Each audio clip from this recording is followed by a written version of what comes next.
Eh bien, bonjour à toutes et à tous. Merci de votre participation à notre webinaire sur la présentation de notre méthodologie Fast Close.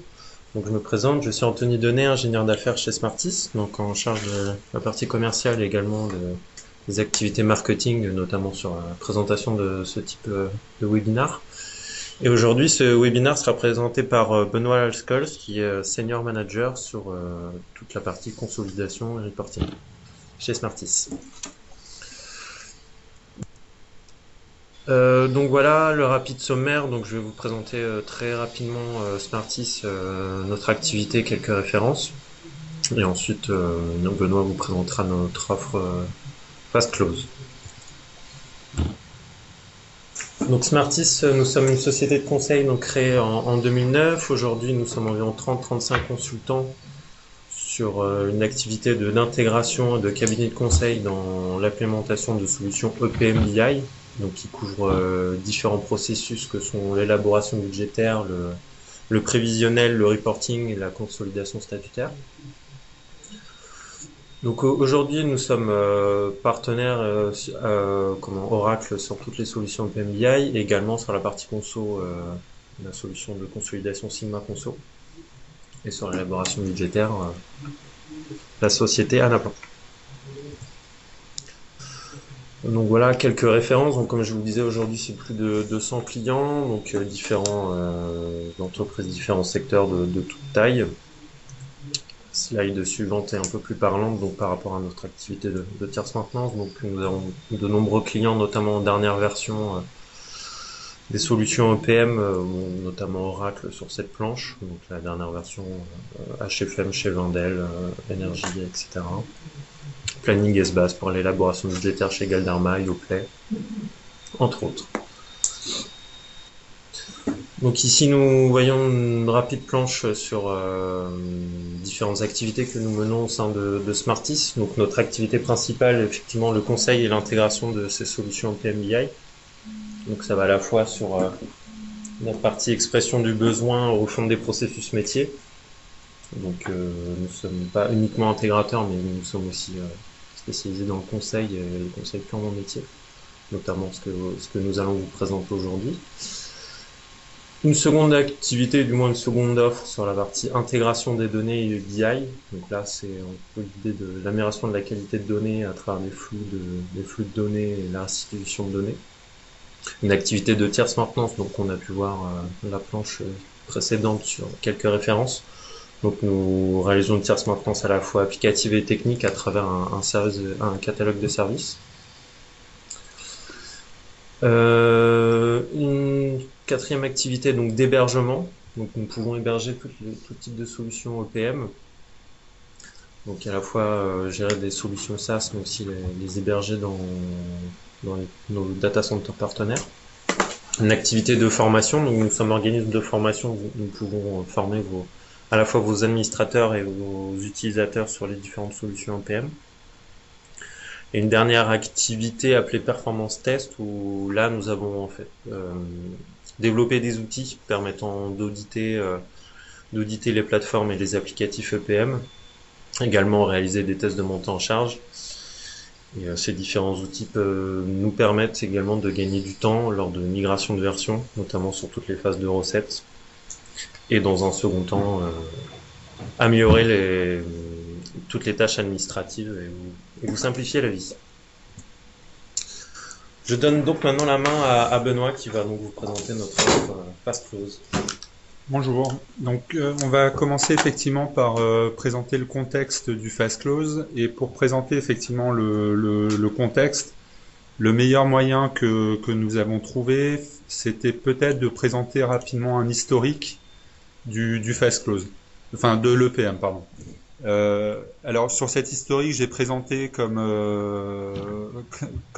événement différents événements qui à titre technique, des événements euh, plus liés à l'activité économique et puis des événements dans les normes, sur les normes pardon, en bas, en bleu. Et j'ai positionné effectivement entre guillemets la naissance de l'EPM comme étant la venue de Microsoft Office 97. Bon, Ça aurait pu être une autre date, on a choisi celle-là.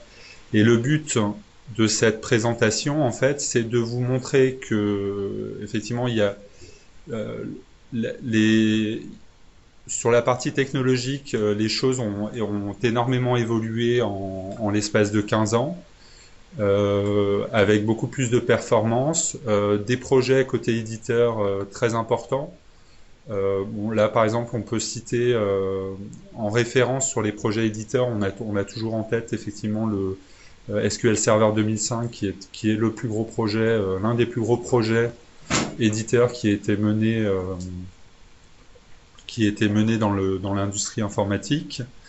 Il y a aussi la venue effectivement des applications SaaS, EPM, avec des applications cloud qui ont l'objectif effectivement d'améliorer considérablement les process en essayant de standardiser un peu les modes de fonctionnement. Et on pourrait aussi parler de quelque chose dont on entend pas mal parler dans la presse aujourd'hui, c'est tout ce qui est blockchain. Et donc c'est les usines intelligentes en fait les usines intelligentes et autonomes via des transactions qui tourneraient et qui s'échangeraient entre usines. Après, sur l'aspect plus normatif, ça a été principalement guidé par deux événements. Donc la faillite d'Enron qui a amené les deux normes, SOX aux États-Unis et de manière plus globale l'adoption des IFRS. Et un deuxième élément qui a été la crise financière qui a amené deux choses au niveau de la normalisation. Alors d'abord sur le secteur banque assurance BAL 3 et sur la partie plus fiscalité BEPS. J'ai aussi cité les IFRS 8 qui me semblaient être importants. Alors pourquoi les IFRS 8? Parce que c'est ça qui a apporté une certaine complexité dans les modèles et dans la volumétrie qui devait être traitée au niveau des applications EPM. Donc là, on voit avec un petit historique effectivement que c'est quelque chose qui bouge beaucoup, qui va se challenger de plus en plus sur la partie process et de moins en moins sur les parties techniques, avec le PM SaaS, le blockchain, les bases de données in-memory. Les bases de données in-memory, c'est un peu l'avènement aussi, une sorte de fin sur les parties purement technologiques, et donc remplacé par tout ce qui est le mode SaaS et blockchain.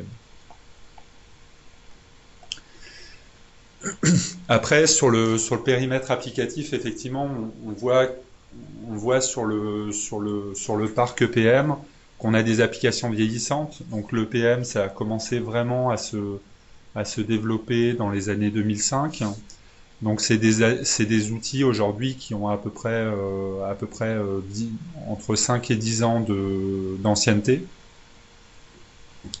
Depuis, il y a eu des nouvelles normes, des réorganisations qui ont pu polluer les applications, des changements d'administrateurs, des changements d'utilisateurs aussi qui se sont renouvelés, qui ont dû être formés aussi sur les nouvelles applications, et une prise de recul ou un retour d'expérience par rapport aux nouvelles technologies ou aux processus d'élaboration, des processus de reporting.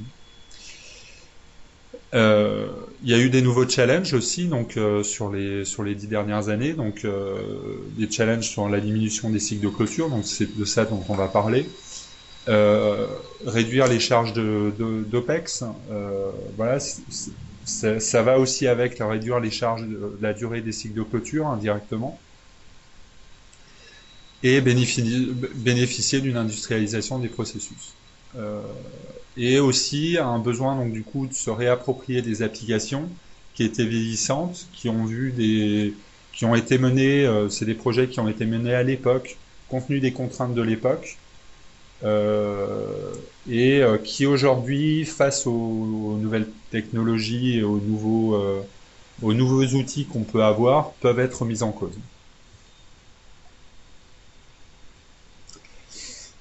Donc, nous, ce qu'on a avec notre expérience et avec notre retour d'expérience sur la partie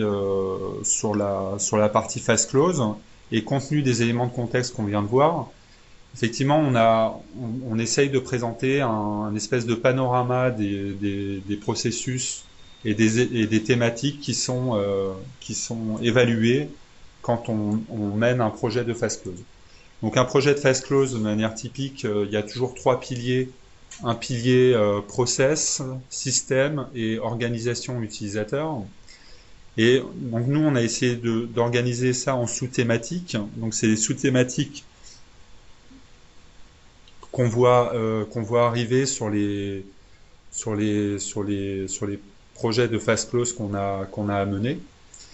Et ces sous-thématiques amènent un questionnement, une revalidation des éléments qui ont pu être développés ou de la documentation. Mais ce qui est important, c'est d'organiser sur ces trois piliers, effectivement, qui sont les process, les systèmes et les utilisateurs ou l'organisation.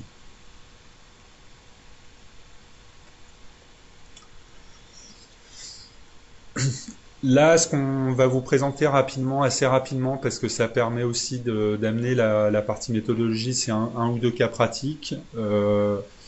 On va passer assez rapidement pour arriver le plus rapidement possible sur la méthodologie qu'on vous propose.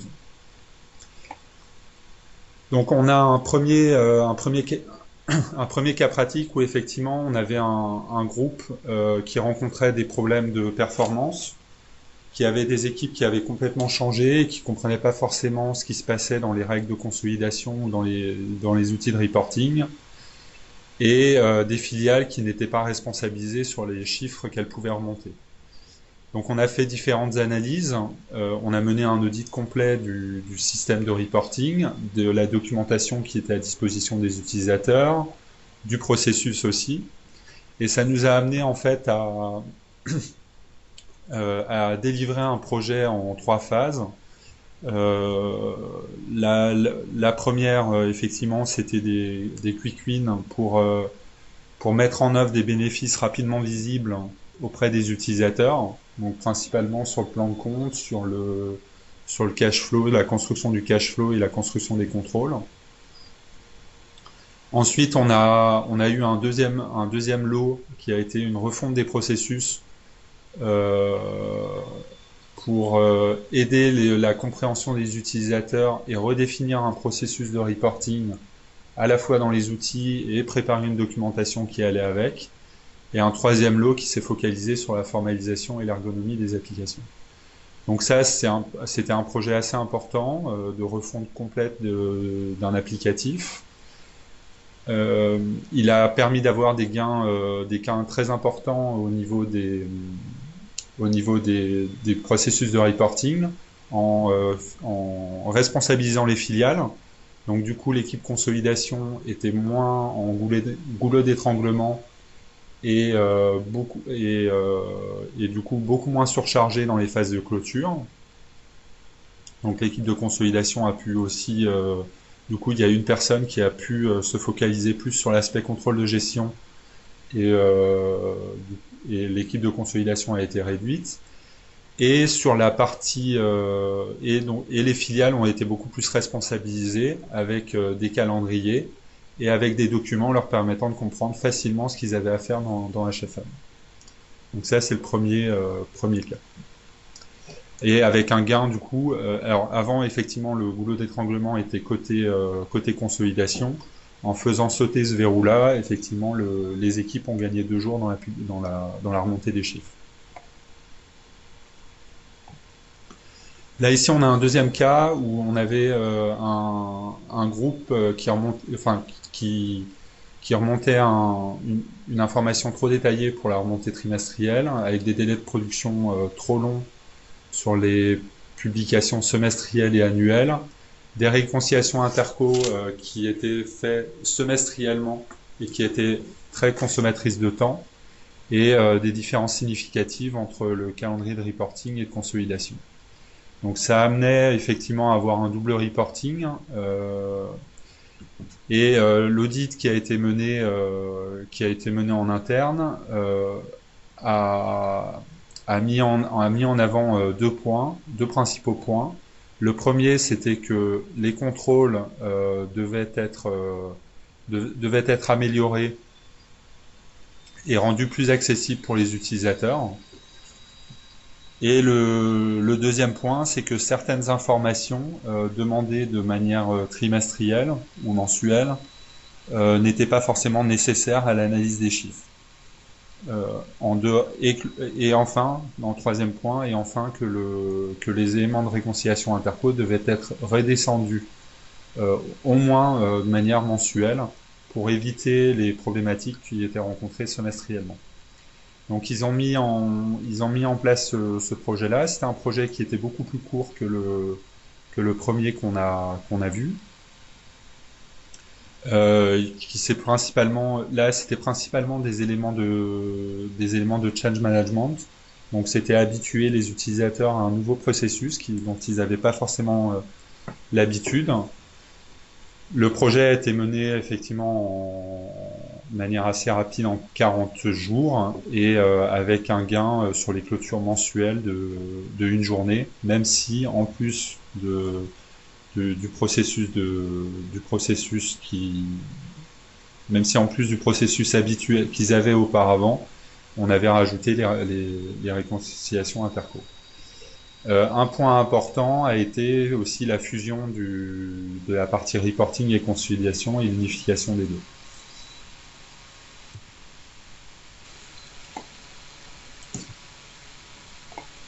Un troisième cas pratique où là on est plus sur un groupe, on était face à un groupe étranger qui avait des besoins de remonter dans des délais très courts des comptes consolidés à la fois à une société mère qui était basée en France, mais aussi qui avait des besoins de publication des comptes en US GAAP et normes SOX, mais aussi en normes locales.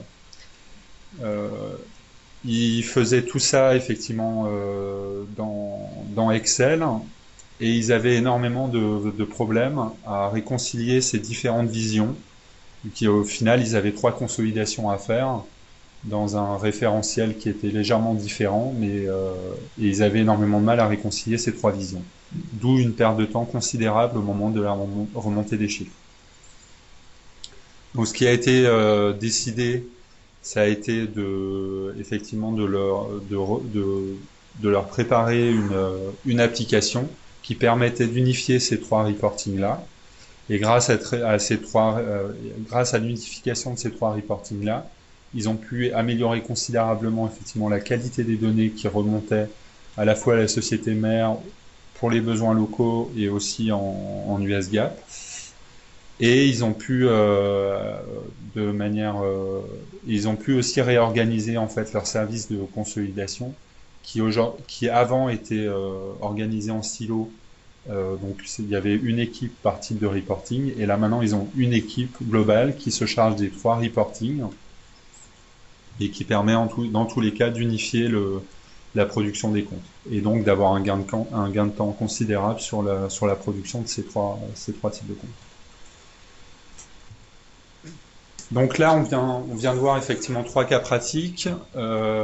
Un premier cas où on avait un problème principalement de process. Un deuxième cas, c'était plus des problématiques liées aux utilisateurs. Et un dernier cas où c'était plus des problématiques système.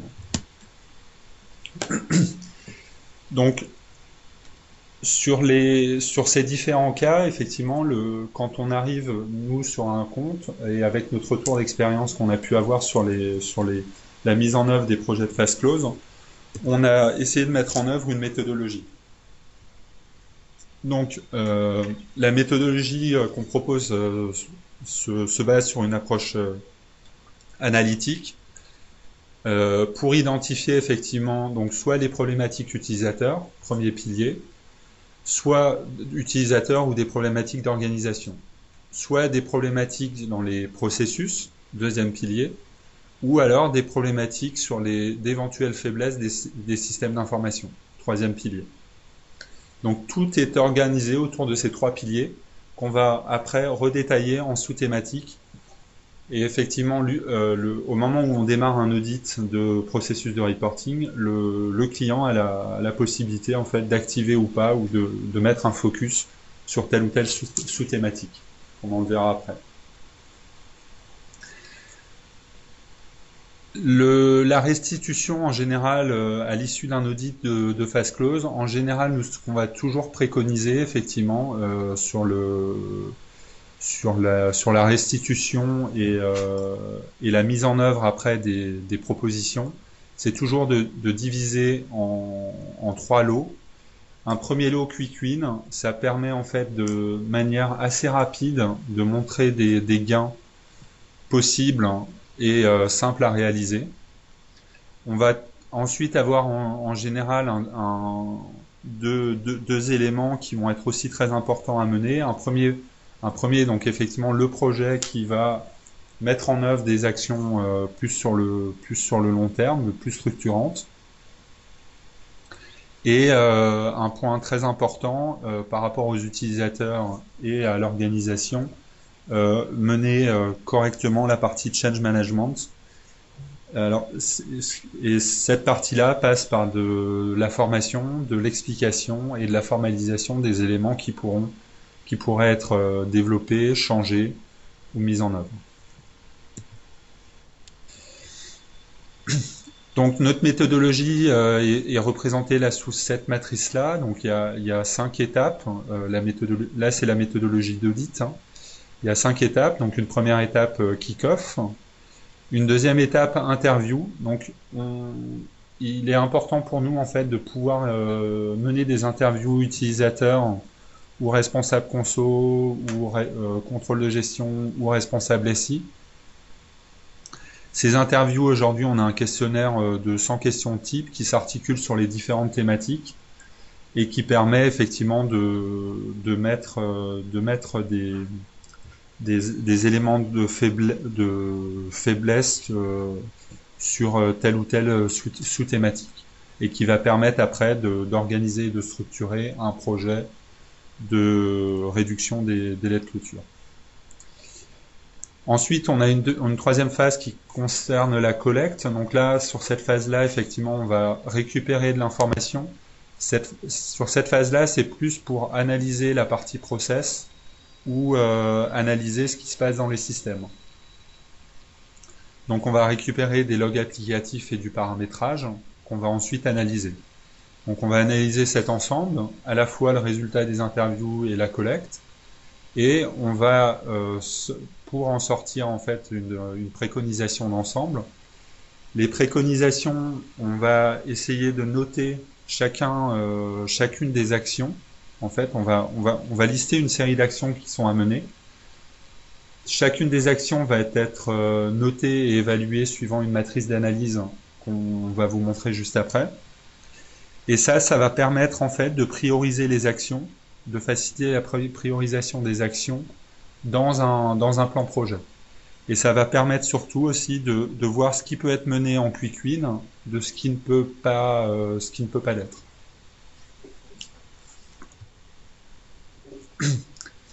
Donc là, effectivement, on redétaille les cinq étapes qui sont très importantes dans l'audit de vos process de reporting. Donc la partie kick-off, donc c'est définir les sous-thématiques qui doivent être abordées, les sous-thématiques que vous souhaitez exclure au moment sur l'audit. Sous-thématiques qu'on a présentées au démarrage quand on a présenté un panorama. Ensuite, mener à bien effectivement les interviews qui sont encore une fois très importants. Il y a pas mal d'informations en fait sur les processus et sur les processus et sur le ressenti utilisateur qu'on ne peut pas avoir par une simple lecture de log. En général, donc sur les interviews, on propose 3 interviews, des utilisateurs en filiale, un responsable contrôle de gestion qui aura une vue plus sur la partie reporting managérial, sur les contraintes de reporting managérial, un responsable consolidation qui aura une vue plus sur la partie reporting statutaire, et un responsable SI qui nous présentera plus son point de vue sur les problématiques SI. Et encore une fois, sur chacun des interviews, on essaiera de balayer les 3 piliers qui sont le premier pilier utilisateur, processus et outils. La collecte dont on a parlé juste avant. Et enfin, le plan projet. Donc le plan projet, effectivement, on va mener la préétude, l'audit. Ensuite, on va présenter un plan projet à mettre en œuvre dans le cadre du phase close. Ce plan projet, il va être organisé, on va essayer de l'organiser en d'abord des quick wins, qui sont des préconisations simples, faciles à mettre en œuvre et permettant de donner de la visibilité au projet de manière immédiate. Ça permet aussi de simplifier et de faciliter le change management qu'il peut y avoir tout au long du projet. Et ensuite, un projet avec des gains forts et des éléments structurants à mettre en œuvre. Donc, ce qu'on disait effectivement, c'est que chacune des actions qui vont être préconisées à l'issue de l'audit de vos processus de reporting pour améliorer vos délais ou la qualité de vos données, pour ça, on va se baser sur des éléments mesurables. Donc, des éléments mesurables, pourquoi? Pour pouvoir classifier de manière pertinente les actions qui doivent être menées de celles qui ne peuvent pas l'être. Donc, ces éléments mesurables, on va mesurer effectivement sur chacune des actions un impact. Donc, est-ce qu'il a un impact élevé ou faible sur le processus?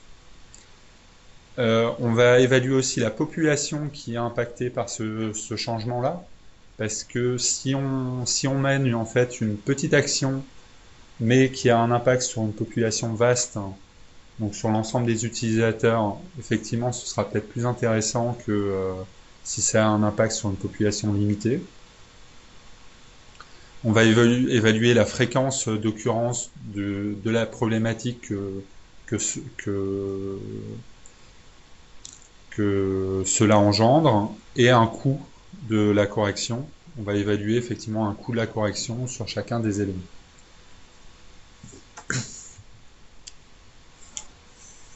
Cette évaluation est pour nous nécessaire. Alors, pourquoi? Parce que tout projet effectivement de phase close doit se faire et se lancer avec des objectifs sur la qualité et sur les temps d'élaboration de reporting. Il faut être en mesure, quand on démarre un projet de phase close, de se fixer des objectifs et de les partager effectivement Il faut être aussi en mesure de mesurer des choses simples pour challenger les équipes en charge du projet. Il ne faut pas qu'on aille mesurer des choses trop complexes. Il faut rester sur des éléments simples et mesurables. Donc, les éléments qu'on va proposer de mesurer entre avant et après, bon, bien sûr, on va mesurer les délais et les deadlines qui sont imposés par le groupe. Mais il est aussi intéressant, et c'est des gains qu'on a vu en fait sur les différents projets de phase close qu'on a pu mener, c'est qu'il est important que les utilisateurs passent moins de temps dans les applications. Ça, c'est un élément qui permet directement de mesurer les bénéfices d'un projet de phase close. Et ça, c'est des choses qui sont relatives, qui peuvent être mesurées de manière très objective, en prenant uniquement les logs applicatifs. Et on va aussi mesurer les temps de soumission. Donc, avant le projet de phase close, combien de personnes étaient hors délai et combien de personnes le sont après le projet. Donc ça, c'est des choses qui permettent effectivement de mesurer de manière très tangible et très objective les bénéfices d'un projet de phase close. Et donc là, c'est plus sur les temps et les deadlines, mais c'est aussi important. On pense que c'est aussi important de faire des mesures sur la qualité des données. Donc la qualité des données, c'est quoi? C'est les contrôles de l'IaaS, combien sont résolus et combien sont entre guillemets bypassés, ou le nombre d'ajustements locaux dans les outils de consolidation. Si avant j'avais 500 journaux qui étaient passés tous les mois pour corriger mes consolidations et qu'après j'en ai plus que 30, et ben je peux dire que que mon projet de fast close a eu un bénéfice sur le temps passé soit par la filiale, soit par les équipes conso pour cadrer les chiffres.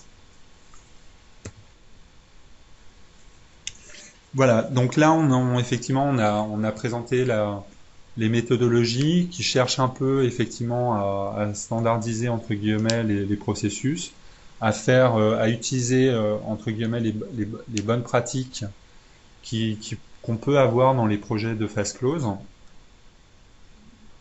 On souhaitait finir effectivement ce webinaire juste sur un élément, sur des éléments effectivement pour aller plus loin. Et pour donner un peu de perspective effectivement sur les projets de fast close tels qu'on les voit arriver dans le futur. Alors pourquoi? Parce que les éditeurs et les instituts de normalisation évoluent. Côté éditeur, effectivement, ils renforcent fortement les parties process, pour avoir des processus plus personnalisés dans les outils de reporting ou de consolidation. Il propose aussi des moyens pour intégrer la documentation et la formation et la rendre plus accessible. Il cherche à intégrer la partie dashboarding dans les restitutions. Alors après la partie dashboarding, il y a quand même un prérequis à l'intégrer. Effectivement, c'est d'avoir des améliorations significatives sur les processus de consolidation et de reporting tels qu'ils le sont aujourd'hui. En moyenne. Il développe aussi des nouveaux modèles basés sur le cloud qui va mener à une standardisation des processus et qui va surtout permettre de fluidifier la mise en œuvre des meilleures pratiques en fait. Grâce au cloud, toutes les bonnes pratiques vont émerger. Et il ne restera que les pratiques les plus performantes et les pratiques un peu moins performantes disparaîtront toutes seules. Et ils annoncent aussi, effectivement, dont on en parlait sur la partie blockchain, des usines autonomes avec les nouvelles technologies blockchain. Donc ça, sur la partie éditeur, c'est un peu des idées qui aujourd'hui un peu animent aussi les ateliers de fast close qu'on peut être amené à mener. Et sur la partie normalisation, on note aussi qu'il y a 3 points qui commencent à être pris en compte quand on aborde des sujets fast close. Il y a un premier effectivement donc sur l'homogénéisation des pratiques comptables. On peut citer l'IFRS 16. Donc ça c'est pour faciliter la comparativité. Ça a un impact sur les processus de reporting parce que ça rajoute indirectement de la charge sur les équipes en charge du reporting statutaire. Par contre, en parallèle, il y a quand même des efforts des organismes normalisateurs. Donc, le premier point, effectivement, rajoute de la charge. Par contre, il y a quand même un effort qui est mené par les organismes normalisateurs sur 2 points et qui est plus sujet effectivement à diminuer les charges de reporting. Bon, déjà, c'est le rapprochement entre les US GAAP et les IFRS qui est toujours en cours, mais c'est toujours une volonté des organismes normalisateurs. Ça a vocation effectivement à simplifier le reporting des groupes qui pourraient avoir ces 2 contraintes-là.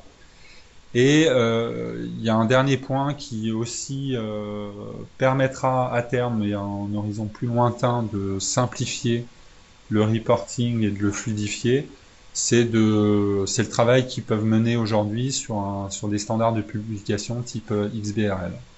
Donc il y a des ateliers aujourd'hui qui sont menés par l'IASB avec le FASB et qui à terme devraient mener à un standard de publication comme du même type que celui-ci que la SEC peut proposer aujourd'hui.